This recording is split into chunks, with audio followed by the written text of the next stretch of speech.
réussite du parcours, c'est une bonne préparation. Il ne faut pas négliger cette partie-là, parce que si on n'est pas bien dans sa tête, on ne sera pas bien dans son corps. De toute façon, la réussite, c'est la diététique et l'activité physique, et après l'outil, entre guillemets, la chirurgie ou le ballon gastrique.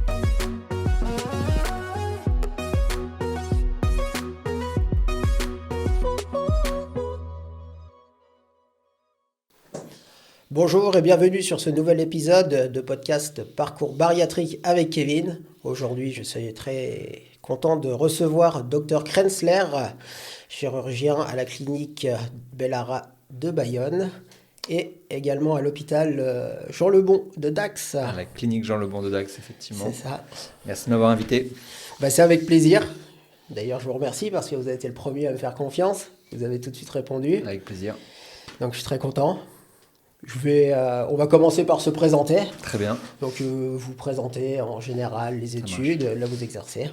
Donc, je suis Dr Axel Krensler, je suis chirurgien digestif et plus spécialisé en chirurgie bariatrique.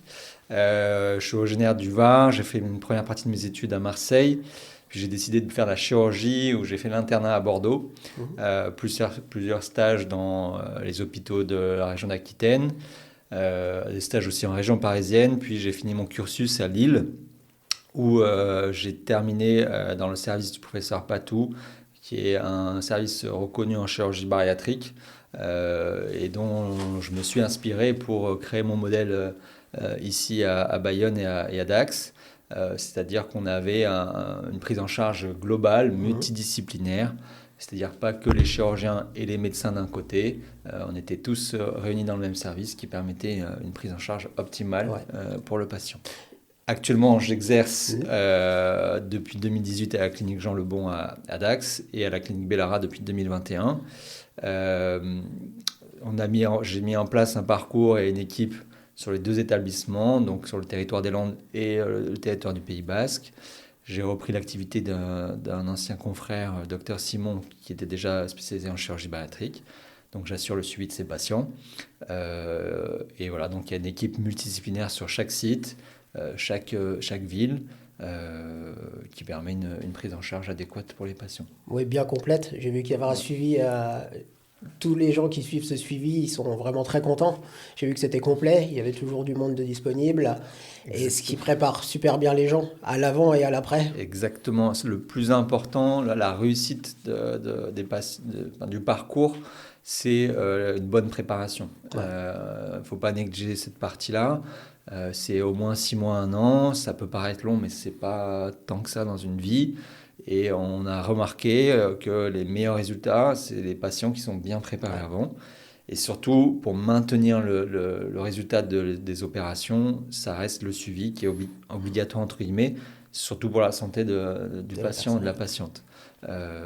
Voilà. Oui, tout à fait. C'est vrai que ce parcours, on a eu, je ne sais pas si vous travaillez aussi avec Dabanta, c'est ça ? On travaille, on collabore effectivement avec le réseau Dabanta, qui ont leur parcours. Ça se complète. Ouais. Voilà. Tous les gens étaient vraiment contents parce que moi, pour parler de moi sur ça, c'était en 2016. Oui. Il n'y avait pas autant de suivi, c'était un petit peu la foire, on allait quand on voulait, on faisait un peu comme on le sentait. Moi, je n'ai pas eu de suivi aussi structuré. Et c'était un peu compliqué après. L'après était un peu plus compliqué. C'est vrai qu'en plus là à la clinique Bellara on a mis en place un système d'hôpital de jour.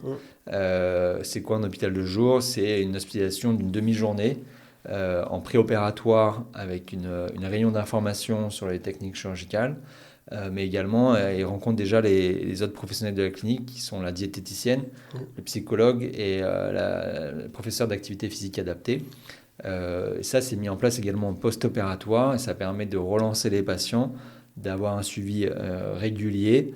De plus, aujourd'hui, on va formaliser un partenariat avec une solution digitale pour le suivi, ce qui sera d'autant plus facile pour les patients, qui sont souvent des patients jeunes et attirés par les nouvelles technologies. Vous voyez vraiment cette différence avec les jeunes, beaucoup plus de jeunes à l'heure actuelle qu'il y a 5-6 ans en arrière ou... L'obésité augmente malheureusement dans le monde, c'est une véritable épidémie. Aux États-Unis, ça touche des enfants très jeunes, dès l'adolescence, avec des complications de type diabète, comme pour un adulte de 40-50 ans, c'est incroyable. Heureusement, on n'est pas à ce niveau-là en France. Mais voilà, oui, des patients de plus en plus jeunes, mais surtout, oui, il y a des patients jeunes et c'est pas parce qu'ils vont être opérés qu'ils vont être guéris de leur obésité. Non. On ne le dit pas assez, l'obésité est une maladie chronique et donc c'est le suivi qui permettra de soigner cette maladie. Ouais, tout à fait, parce qu'on voit beaucoup de problèmes psy ou des troubles de l'enfance. Ils ont eu des problèmes, les gens ont eu des problèmes dans l'enfance et du coup ça se répercute à l'adolescence. Donc il y a ce travail psy qui est primordial et qui fait partie déjà de la préparation. Pour voir, parce que souvent, effectivement, il y a un traumatisme ou un facteur déclenchant, un événement de vie. C'est important de travailler là-dessus, parce que si on n'est pas bien dans sa tête, on ne sera pas bien dans son corps. Et souvent, les patients le disent eux-mêmes, ils se refugent c'est un refuge dans l'alimentation, une carapace, et la chirurgie va leur enlever un peu cette carapace. Donc, il faut les préparer psychologiquement. Et c'est pour ça qu'il y a la psychologue dans le post-opératoire qui est toujours présente si besoin. Voilà. Maintenant, on va parler des différents types d'opérations. Donc le bypass, la sleeve, le ballon gastrique et les nouvelles technologies.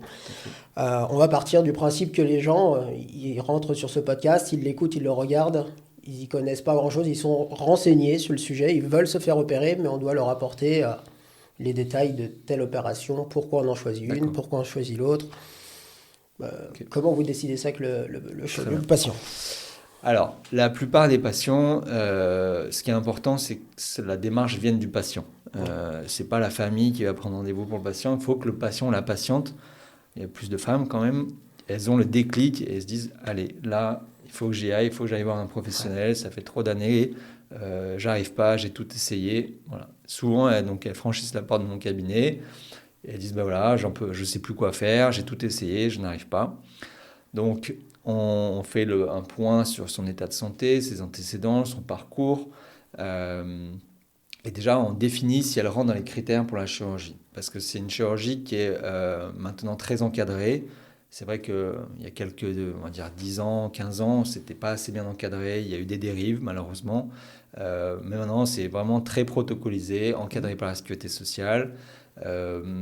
Dernièrement, il va y avoir des nouvelles recommandations avec d'autres indications qui vont s'élargir pour permettre de prendre en charge plus de malades. Et donc voilà, déjà il y a des indications reconnues par la Haute Autorité de Santé, l'HAS, ouais. Et s'il n'y a pas ces critères, on ne peut pas déjà commencer un parcours.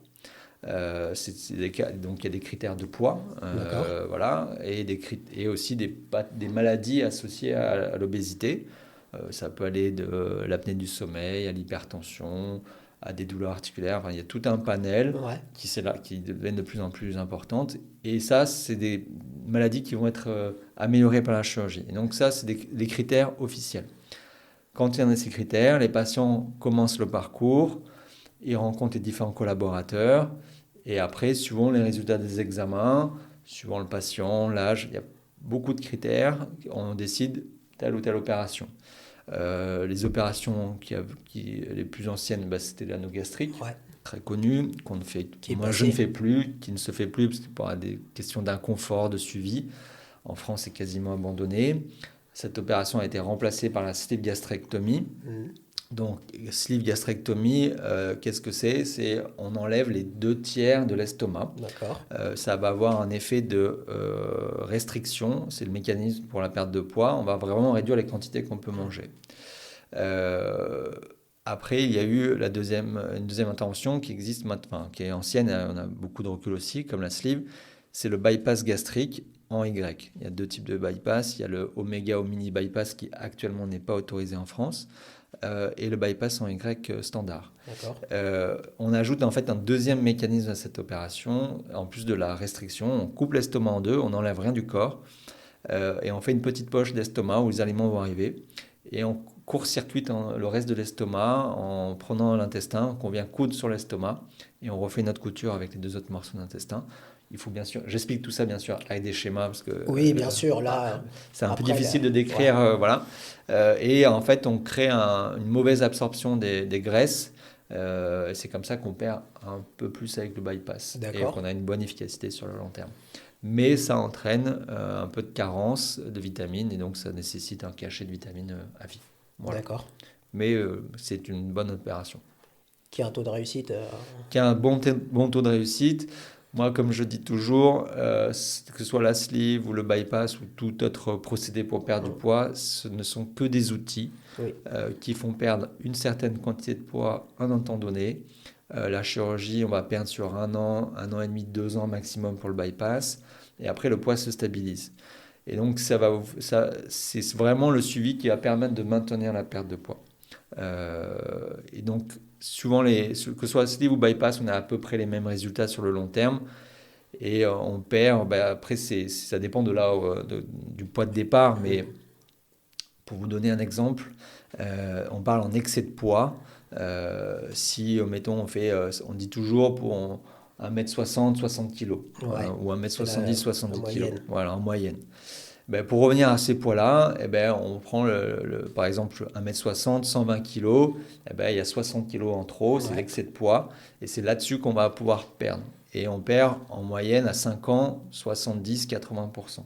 Ouais, C'était pas incroyable. mal. Mais il y a des patients, c'est un peu moins, ils reprennent aussi un petit peu, mais voilà, s'ils arrivent à maintenir le suivi, ils maintiennent.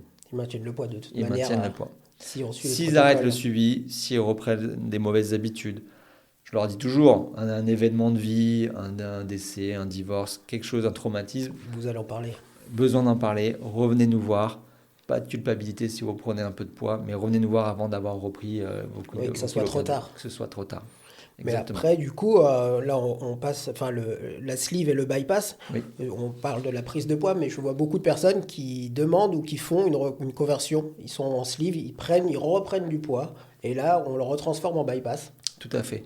Alors, on a encore cette possibilité-là chez les patients qui ont déjà été opérés d'une sleeve. Souvent, ce qui se passe, c'est que l'estomac se dilate un petit peu parce qu'ils ont repris des mauvaises habitudes, augmenté les quantités, grignoté.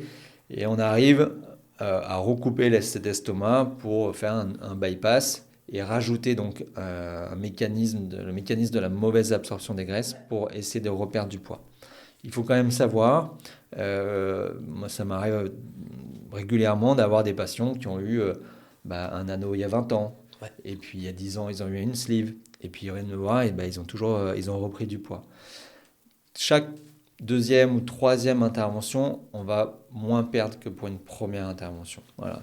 Le but de ces deuxième ou troisième interventions, c'est de limiter la prise de poids, et voilà. Il y a la conversion, donc effectivement il y a la conversion de la sleeve en bypass pour le poids, mais aussi des fois pour des problèmes de reflux. Parce que la sleeve, malheureusement, peut entraîner des reflux à la différence du bypass. Oui, le bypass, c'est très rare, on voit C'est peu rare, de ouais, c'est témoignages. exceptionnel. Mais les sleeves, beaucoup de personnes, enfin beaucoup, Oui, c'est c'est fréquent. Ouais. C'est fréquent, tout à fait. Du coup, ballon gastrique, Alors, ballon gastrique, c'est une autre technique Pratiquer. chirurgicale que je pratique, effectivement. Alors, pourquoi je me suis intéressé à cette technique en plus de la chirurgie? Parce qu'on pourrait se dire, vous êtes chirurgien, il n'y a rien de technique dans le geste est effectivement beaucoup moins technique. En fait, le principe du ballon gastrique existe depuis longtemps. C'est des ballons soit remplis d'eau, enfin de liquide, soit d'air. C'était posé sous fibroscopie, ça nécessitait une anesthésie générale, une deuxième fibroscopie pour l'enlever 6 mois après. Ça, je trouvais ça pas très intéressant. Et surtout, le problème, c'est qu'il n'y avait pas de suivi. D'accord. Et le ballon que j'utilise, en fait, l'innovation, c'est que c'est dans une gélule, grosse comme un bon gros Doliprane, on va dire, pour pas citer de marque, rattaché à un petit tuyau qu'on fait avaler en salle de radiologie. Ça descend dans l'estomac, le petit tuyau sort à la bouche, et la gélule va se dissoudre, et après, on branche le petit tuyau, le petit cathéter à une perfusion, et ça va se remplir en 5 minutes. Ça fait un bon volume, hein, ça fait plus d'un demi-litre quand même. Et après, on tire sur le petit tuyau, il y a une petite valve qui se ferme et le ballon va rester dans l'estomac et va prendre de la place, diminuer les quantités, on va être plus vite rassasié. Et surtout, l'innovation, c'est qu'il va se percer tout seul. Il va se percer tout seul en 3-4 mois et on l'évacue par les voies naturelles sans s'en rendre compte. D'accord. C'est intéressant.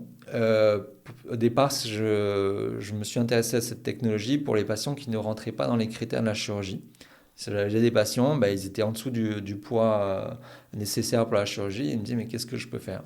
Et je dis, on n'a pas grand-chose. Et donc, c'est vrai que le ballon est une alternative qui peut donner c'est un outil différent qui permet aussi également d'entraîner une perte de poids.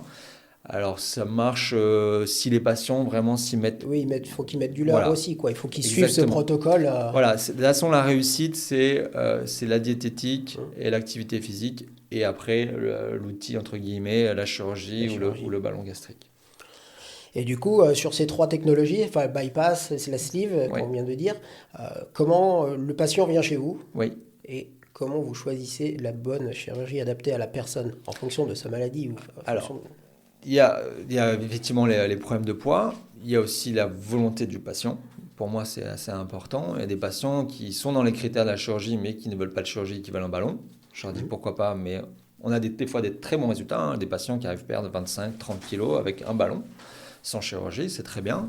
Et après, si c'est pour la chirurgie, comment on décide sleeve ou bypass? Il n'y a pas de recommandations officielles, c'est des avis d'experts, c'est des habitudes de chirurgiens. Il faut voir aussi si les résultats des examens, s'il n'y a pas de contre-indication à telle ou telle opération. Voilà, mais ça se discute en consultation. On ne peut pas dire là, un tel c'est un bypass. Moi, je prends en compte aussi un peu les habitudes alimentaires, mais des collègues non. Voilà, c'est multifactoriel pour le choix de l'opération. C'est vrai que par exemple, je donne un exemple parce qu'une femme jeune qui a un désir de grossesse ou ultérieur, voilà, je vais plutôt lui proposer une sleeve parce qu'il n'y a pas de risque de carence et donc ce sera plus facile pour le développement du fœtus. Voilà. En tout cas, après toute chirurgie, il ne faut pas qu'il y ait de grossesse dans les 2 ans, mais ce sera plus facile à surveiller que pour un bypass, par exemple. Mais c'est faisable aussi. Ouais, après c'est Voilà. du cas par cas. Au final, C'est vous au cas par étudiez. Exactement. C'est au cas par cas, c'est une discussion. C'est vraiment en fonction des résultats des examens. Voilà. Les nouvelles technologies, la Ouais. molécule que vous avez Alors, abordée tout à l'heure aussi. effectivement, donc, dans les nouvelles technologies, donc j'avais déjà le ballon gastrique. Ouais. Il y a des technologies maintenant qui se développent par fibroscopie, l'endosleeve, que je ne pratique pas encore, mais je m'y intéresse, qui consiste, c'est une plicature de l'estomac, mais par l'intérieur, et on ne coupe pas. C'est une efficacité, on n'a pas assez de recul, l'efficacité est modérée. Ça dépend comment les patients sont encadrés. Les autres technologies qui vont se développer et qui se développent pas mal, c'est les analogues du GLP-1. Ça a été isolé d'abord dans un traitement pour le diabète. Ils sont aperçus qu'il y avait aussi un effet sur le poids. Et donc, ils ont détaché cette molécule de la partie antidiabétique. Et c'est comme un stylo d'insuline. Les patients se piquent une fois par jour ou une fois par semaine sur les molécules. Et ça fait un peu coupe-faim. La molécule va venir se mettre sur le cerveau, sur les récepteurs de l'appétit, et ça va faire comme un coupe-faim. Ça marche plus ou moins, ça ne marche pas chez tout le monde. Ouais. Il y a des molécules plus ou moins efficaces. C'est vraiment en train d'exploser. À voir avec le recul. Le seul petit bémol, c'est qu'une fois qu'on arrête le traitement, il n'y a plus d'efficacité du traitement. À la différence de la chirurgie où c'est un traitement plus pérenne sur le long terme. Voilà, donc c'est une nouvelle technologie, mais ça peut être des bons outils pour... moi, je l'utilise pour des patients qui reprennent un peu de poids après un bypass et on ne peut pas leur proposer d'autres opérations. On leur fait un petit coup de pouce avec ces molécules pour essayer de remettre un petit peu les compteurs à zéro et de rentamer une perte de poids, quoi. Voilà. C'est un petit supplément, C'est ça a adapté en C'est fonction. adapté en fonction de chacun, voilà. Ok, je pense qu'on a fait le tour sur les chirurgies en général. Ouais. Comment vous préparez vos patients avant l'opération et après l'opération? Combien de temps, par exemple, une question qui revient souvent aussi, Ouais. entre le premier rendez-vous et la date d'opération? Ça, c'est une question Je comprends. incroyable, mais Ouais, en fait, je dis toujours aux gens, il ne faut pas se précipiter. Je comprends vos problèmes de poids vous préoccupent, mais ça fait des années que vous avez ça. Et comme je l'ai dit tout à l'heure, c'est très important de bien se préparer. prendre le temps. Déjà, on a un minimum de 6 mois, ça c'est légal. Mais s'il faut 6, 7, 8 mois, 1 an, il faut que le patient soit prêt. Si on précipite trop les choses et que son patient ne sont pas bien prêts, on n'a pas un bon résultat derrière. La préparation, ça demande certaines motivations, effectivement, parce qu'il y a plusieurs spécialistes à voir, des examens. Ça va du bilan, donc une fibroscopie, un bilan pneumologique, cardiologique, un suivi avec une diététicienne, un médecin nutritionniste ou une endocrinologue, un psychiatre ou un psychologue, ou psychologue, des examens, une échographie, des prises de sang, parfois des scanners. Voilà, c'est fastidieux. Alors nous, on a une équipe, donc c'est assez rodé. Les patients ont juste à appeler pour prendre un rendez-vous. Même, on arrive parfois à leur organiser des séjours de 48 heures pour regrouper des examens. Mais tout ça, c'est voilà, on les voit une première fois. On les voit, je leur fais là, ils sont convoqués en hôpital de jour. Ça permet de faire la réunion d'information. Ils sont bien informés parce je suis obligé de bien les informer. Je les revois après cette réunion, donc on va dire 3 4 mois après. On fait le point, on dit bah voilà, là on peut faire telle opération ou les deux, voilà, qu'est-ce qu'on choisit. Et puis on continue jusqu'à au moins 6 mois. Et on voit si au bout de 6 mois, si les patients sont prêts, on présente leur dossier en réunion. Ça, c'est obligatoire avec tous les membres de l'équipe. Et on décide si on est favorable ou pas. Alors certains patients, bah, ils sont un peu limites. Ils ne prennent pas toujours bien qu'on leur dit bah, pas tout de suite. Mais on leur dit bah non, il ne faut pas le prendre mal. Ça veut dire juste il faut attendre et faites-nous confiance. On veut juste que vous soyez bien prêts, bien prêtes pour aller vers le mieux. Et puis après les opéras, donc on est obligé de demander la sécurité sociale, il y a un délai. Donc il faut au moins 7 8 mois entre la première constatation et l'opération, c'est le minimum. Et après l'opération, c'est des hospitalisations qui ne sont pas très longues. Ça dure 2 jours, parfois un jour. Vu que j'opère de plus en plus vite, entre guillemets, bah, les patients récupèrent plus vite. On les prépare aussi psychologiquement. On leur dit, ben voilà, dès le soir même, vous allez marcher, boire, être au fauteuil. Et déjà, ils sont prêts à ça. Et ça permet une récupération plus rapide. Les patients ne sont pas très douloureux. Étonnamment, souvent juste un paracétamol leur suffit. C'est pas une chirurgie très, très lourde. C'est pas très douloureux. Très douloureuse. Et après, de toute façon, ils sont encadrés à la maison. S'il y a le moindre souci, ils reviennent à la clinique. Ils ont toutes les consignes. Et après, ça s'enchaîne avec le suivi par la diététicienne, le rendez-vous avec moi à 1 mois. Et après, tout ça s'enchaîne sur le post-opératoire. Ok. Et niveau, qu'est-ce que ça coûte? Est-ce qu'il y a des dépassements d'honoraires pour vous? Est-ce il y a aussi Bien c'est sûr, pris en bien sûr. charge? Alors, c'est une opération qui est prise en charge par la sécurité sociale, c'est-à-dire qu'il y a une partie de la sécurité sociale qui me paye. Et étant donné que je suis en clinique et en secteur 2, j'ai la possibilité de prendre des dépassements d'honoraires. Effectivement, il y a un dépassement qui est toujours le même et souvent qui est largement pris par les mutuelles. Oui, il y a les mutuelles qui rentrent en compte. Qui rentrent en compte. Les patients qui, bien sûr, qui ont la CMU ou qui n'ont pas de mutuelle, ça, on n'a pas le droit de prendre de dépassement d'honoraires pour ces patients-là. Oui. Voilà. Un conseil que vous donneriez aux patients pour qu'ils optimisent bien la perte de poids après l'opération, vous êtes venu quand même un peu dessus, c'est-à-dire le côté psychologique, le côté nutritionnel à bien prendre en compte, à bien Oui. mettre en œuvre. Alors je peux donner déjà un conseil pour que l'opération se passe mieux et que les suites soient plus simples. Je l'ai remarqué il n'y a pas longtemps, j'ai opéré un couple, monsieur et une dame. Le monsieur était plus sportif que la dame. Bon. Et il a eu des suites beaucoup plus simples, plus rapides. Encore hier, avant-hier, j'ai opéré un patient qui était vraiment sportif, malgré son poids. Et dès le soir même, il était impeccable. Alors que les patients qui sont un peu moins sportifs, ils rament, entre guillemets, un peu plus. Donc c'est pour ça que je leur dis, essayez le plus possible d'avoir une activité physique, d'arriver, entre guillemets, en forme pour l'opération, ce sera plus simple. Ce sera plus simple pour l'opération, ce sera plus simple pour après. Donc ça, c'est un conseil. Le sport ne fait pas maigrir, mais participe à la bonne santé. D'accord ? Après, bien sûr, c'est écouter les consignes données par la diététicienne. Il faut prendre un certain temps pour trouver son propre rythme. Il y a des goûts alimentaires qui peuvent changer. Voilà, les premiers mois sont un peu difficiles. Je dis voilà, le premier mois est difficile, 3 mois ça peut aller à 6 mois maximum, vous êtes bien. Oui, parce que je vois quand même des gens, des fois, pendant 1 an, ils sont à plat, quoi. Ils n'arrivent sont pas à à plat. s'en remettre. Qu'est-ce qui fait la différence entre une personne? Après, chaque personne est différente, bien évidemment. Mais il y a des personnes, on voit, 3 mois après, c'est bon, le travail est repris, l'activité physique, la nourriture, enfin ça va. Et d'autres, pendant 1 an, ils sont à Ouais, plat, ils n'arrivent pas à relever la bah, pente, quoi. je pense qu'à l'âge, des Oui. patients plus âgés, leur corps a souffert pendant plus longtemps de l'obésité. Les patients, comme je vous disais, s'ils sont sportifs ou pas. Voilà, je pense que c'est surtout ça, hein, les pathologies associées, si les patients ont de l'apnée du sommeil, s'il est hypertendu, du diabète, enfin, tout ça participe aussi à la récupération. On n'a pas d'explication particulière. Il y a des Ouais, patients qui récupèrent plus ou moins vite alors ouais, qu'ils appliquent les protocoles. Non, j'ai pas de. Voilà, ouais, c'est vrai, c'est un peu. c'est étonnant. Le taux d'échec, on va venir sur des chiffres, pas sur des chiffres, mais on vient sur le taux d'échec, ce que ça représente. J'ai pas, comme je vous disais tout à l'heure, j'ai pas de chiffres en tête. Les échecs, alors, les échecs de la technique chirurgicale, c'est exceptionnel. Ouais, oui, Les échecs, c'est souvent les patients qui ont arrêté le suivi.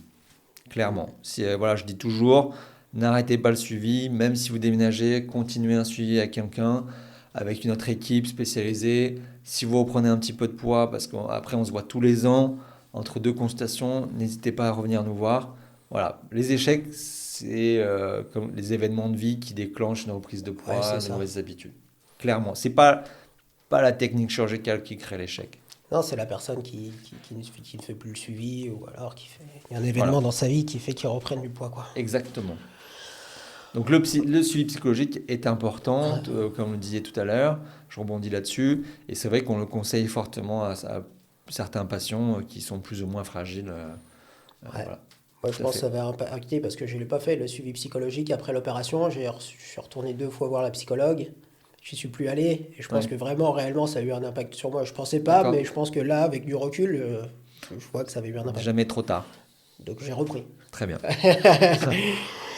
Du coup, on a fait le tour, chirurgie Ouais, bariatrique, etc. Les questions. On va passer aux questions. Quelques questions. Vous ouais, voulez ajouter quelque volontiers. chose Volontiers. Donc là, on revient un peu sur ce qu'on avait dit tout à l'heure. Il y a une dame qui dit bonjour. Qui a eu plus de 2 opérations? Si oui, lesquelles? La sleeve en 2021 ratée. Alors ratée, entre parenthèses, je pense. Ouais. Bypass en Y en 2024. Échec. J'aimerais faire un bypass classique. Il n'y a pas de bypass classique. Elle a déjà eu le bypass classique. Le bypass en Y, En c'est le Y, c'est le bypass classique. classique. C'est Sinon, le c'est le classique. oméga, mais qui est pas. C'est l'oméga qui est le mini, ce qu'on a appelé le mini bypass, Voilà. qui est efficace, hein, mais voilà. Malheureusement pour ces dames, il n'y a pas beaucoup d'autres alternatives, mais elle peut toujours consulter un chirurgien, refaire un bilan et reprendre un suivi. C'est étonnant, mais voilà. Ouais. Après, là, c'est personnel, c'est une fille que je connais sur Asparin. Et en fait, elle est en obésité. Elle n'a pas l'IMC assez élevé. Elle Oui. n'a pas de comorbidité qui rentre dans la liste, elle est de 12, je crois. Alors, il y en a plus, il y a des dernières recommandations où il va y avoir plus de comorbidités, enfin de pathologies associées, donc la liste s'élargit. Donc voilà. Parce qu'elle le vit mal. Et Ouais. apparemment, d'après ce qu'elle me disait, c'est qu'elle a commencé les parcours. Elle a commencé 2 parcours. Et à chaque fois, on lui donne le refus à la fin du parcours. Pas au début. C'est étonnant. Et du coup, ça lui plombe le moral, quoi. Et Ok. enfin, elle est pas du tout bien dans sa peau, elle peut pas Ok. s'habiller, etc. Enfin, tous les problèmes qu'on Bien connaît sûr. liés Ouais. à ça. Et donc, qu'est-ce qu'on peut faire? Rien, il n'y a pas de solution à ça. Qu'elle vienne me voir, on peut en discuter et Ouais, voir s'il y a une solution. ouais, c'est... Oui.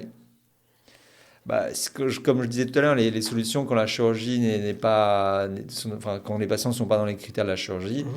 il reste les injections et le ballon gastrique, par exemple. Ouais, ça c'est C'est des, alternatif. des alternatives, voilà. Mais bon, qu'elle vienne me voir, on peut en discuter avec On peut plaisir. aller à la clinique Bellara, voir Docteur Cancer. Voilà. La reprise du sport, ça aussi c'est une question. Combien de temps, Bien au sûr, bout de combien de alors temps pour moi je, reprendre le je sport? conseille aux gens les 15 premiers jours, bon, un peu tranquille avec la fatigue et le temps, on ne s'alimente pas beaucoup. Mais au bout de 15 jours, il ne faut pas hésiter à reprendre de la marche un peu active. On se revoit à un mois, et un mois, si tout va bien, j'autorise le sport, ceux qui veulent, il n'y a pas aucun problème. Oui. Un mois, grosso modo un mois.